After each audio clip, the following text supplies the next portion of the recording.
Hi, I'm Tangles. This is my garage and this is my car. Hello. Been a couple of weeks, 3 weeks since the Noosa hill climb. I've got to pull these off. That's pretty easy though.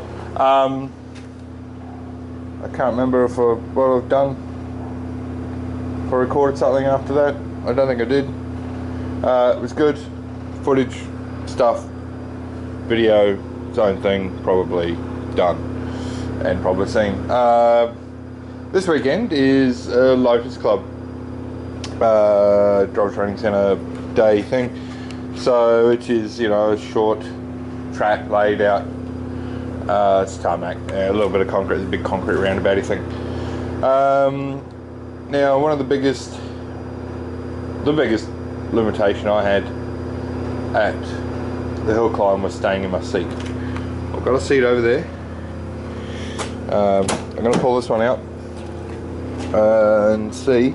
This contraption here is a rail off 32 modified to suit a fixed back I can't remember what they are. Some fixed back seat set, also made to go super low, you know, really low, like hard on the floor. In fact, so low that you can't push the seat all the way forward because of physically the cross member is in the way of the mechanism.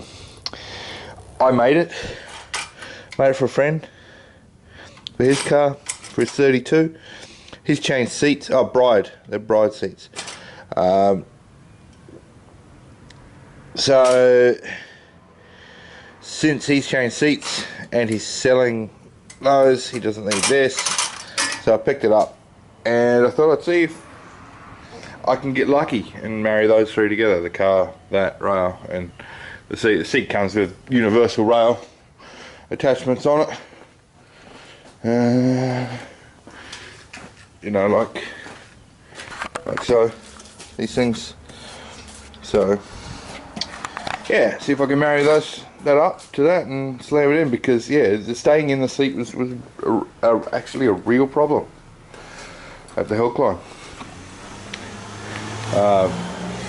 It was a limitation to my ultimate speed. It wasn't the only one, but it was certainly noticeable. It was one of them. So yeah, I'm going to slam that in. I did have some scraping in the event, only under the most extreme loads.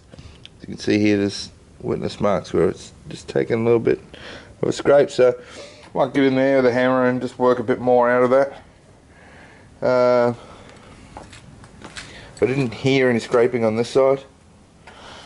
Yeah, probably rightly so, because it's beaten out further relative to the wheel, despite it being a smaller flare.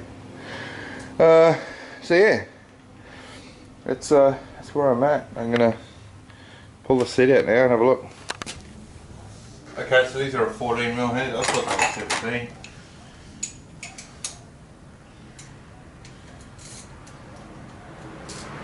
I should know, I've had them out before. Pretty easy. 4 bolts. Back to or under a bit of trim, little plastic, you just flip it off. Roll the car back forward. Limitations in my garage are annoying.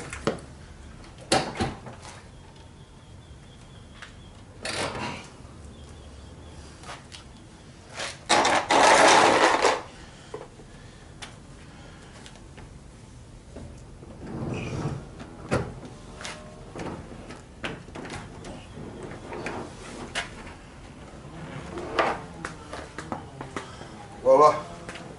BC.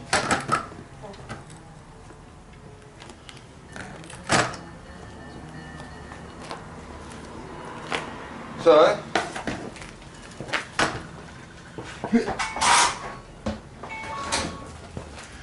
grab this, let's see if she matches up.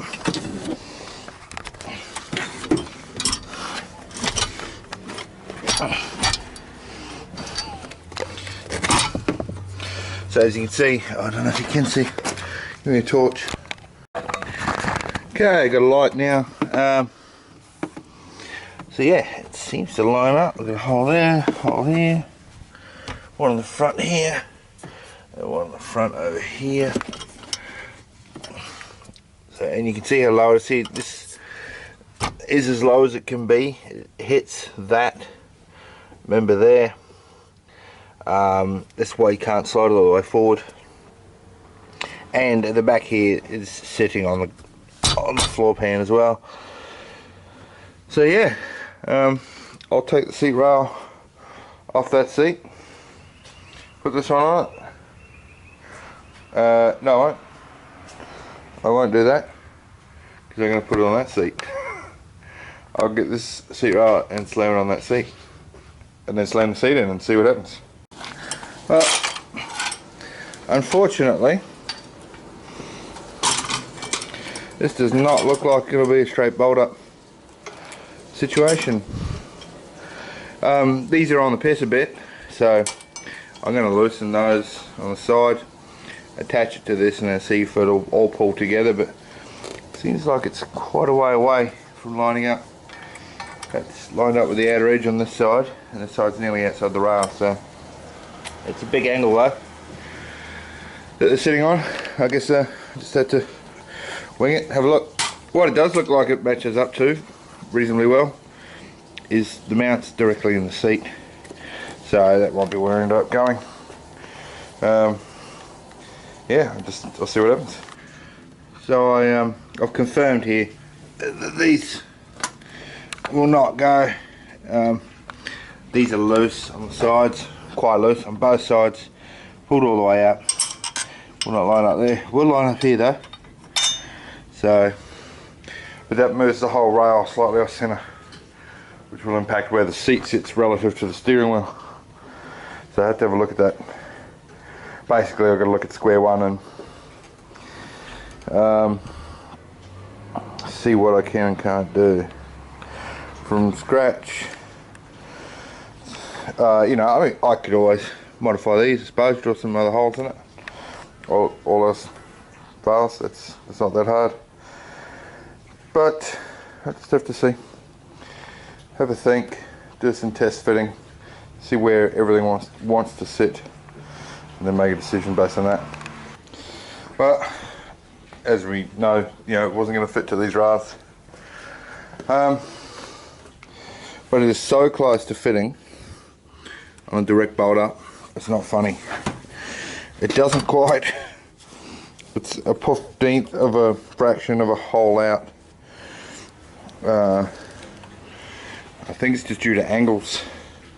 So I'm going to take these back two out, put the front two in, do it up and throw it in the car, see what it looks like, see if it's fouling. And if it all goes well with the front in, with this in as it is, that might be it. It should just mount straight on like so, which will be lucky. You know, I'll just have to open the holes up a fraction on a little bit on one side. So on this end, the nearest side of those slots, and the back end of those holes, you know, just slot them slightly. That should be good. But yeah, I'll make sure it all fits in there nice and snug and everything works before I modify this. Yeah, it's a turn up for the better. Well, this is the first person of the seating position. It went in just fine, but it's probably too leaned back. So this is just sitting in the seat. I don't know what you can see, but yeah, this is the B pillar. My feet are in a comfortable position relative to the pedals there. My knees don't have a ton of room around the wheel here, so there's not heaps, and I can only just reach the wheel, so I'm tilted back way too far, so it needs to be raised in the rear. The seat needs to tilt forward. So yeah, I'll have to think about that. and how I'll achieve that. I suppose I could just get some longer bolts, put some spacers in. It's probably the simplest thing. So yeah, just quickly before I whip it out, so that's how it was sitting with me in the car. You see how far back the back of the seat is. So yeah, it's all because it was designed to go as low as possible for my mate's car, and the way to get it as low as possible was to get the bottom down there. It is bottomed out front and back. It's sitting up on this cross member because that's where it mounts. His car, because we did mount to those sorts of rails, we then took that up in the back a little bit to straighten it up. So we started at the maximum low and then raised it to get it into a position. You know, he's got roll cage and he's freakishly tall, so it had to go down as far as it could get it. But yeah, look, it's not too bad. Oh, I think I can solve that without too many hassles. Oh, there it is, not finished yet still. I abandoned the idea of sitting the rail directly under the seat because the angle was too great. I was not going to be able to space it out, and that's what the brackets are for. That's what this is for. So to make that suit, I've put spacers in here. Is a piece of aluminium box section, 10mm thick. And then I've run into a problem here. This is where the seatbelt attaches to this rail. So I've had to attack this a little bit as well. It still doesn't quite fit, but it just needs, I need to take more out of this for that the rail to come over, square it up. But yeah, I'm getting close. That's sort of the finished product, and I really hope we don't have to go any higher on that, otherwise the bolt won't fit in here, and that'll be more modifications and difficulties. I'd really like to be able to do that seatbelt bracket mount as it should be. Oh, modifying cars, no one said it was easy.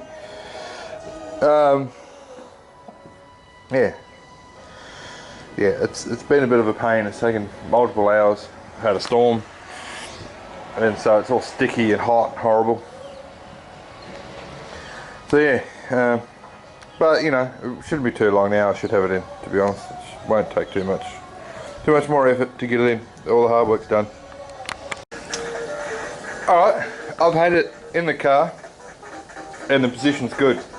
It suits really well. So yeah, I'm going to not use the hardware that my mate had with it to attach this to the rail. I'm going to go and buy some more. I'm going to bend these out so these are sitting square, and then that little bit of tension that's left right will come off when that comes out a little bit. Yeah, and then, you know, and I'll do these up first and then wind them in, and everything will be locked in and be good. Seatbelty thing goes there, via that bolt there, goes in there. So we've got to take off here, off the factory seat. So I got a factory seat sitting there and doing nothing. But yeah, I'm going to do that, and probably need to paint those friggin' spacers so they don't stand out so much. I don't know if I'll do it today because I'm pretty well spent after that. It's been a bit of a pain in the ass. Get there in the end though. Just got to be persistent and think about each problem as they present themselves. It shouldn't be that hard, but it has been, so you just got to deal with it and move on. Alright, she's all done. So spacers, aluminium section, longer bolts bought to run into there. The brackets modified here so the seatbelt connection can stay where it is. Still plenty of meat there. New hardware running through these holes. I did open these holes up slightly. just to take a little bit of the stress off. It wouldn't quite perfectly align, so just opened up the outer holes and slammed some washers on. Yeah, that's it. And seatbelt, you know, mounted on there now. So that should go in the car and should fit. God help me if it doesn't fit. If it doesn't bolt to the floor now. I mean, I had it in there before, so I know the rail fits. But yeah, knowing me, something will go horribly wrong and I won't be able to get in. I don't know how I'll go with the seatbelt, whether or not this is too proud. I don't think it is, because I'm pretty big. So I think I feel that. So the seatbelt will be sitting over me and not, yeah, not held off me by that. The position of the clicker might have to change.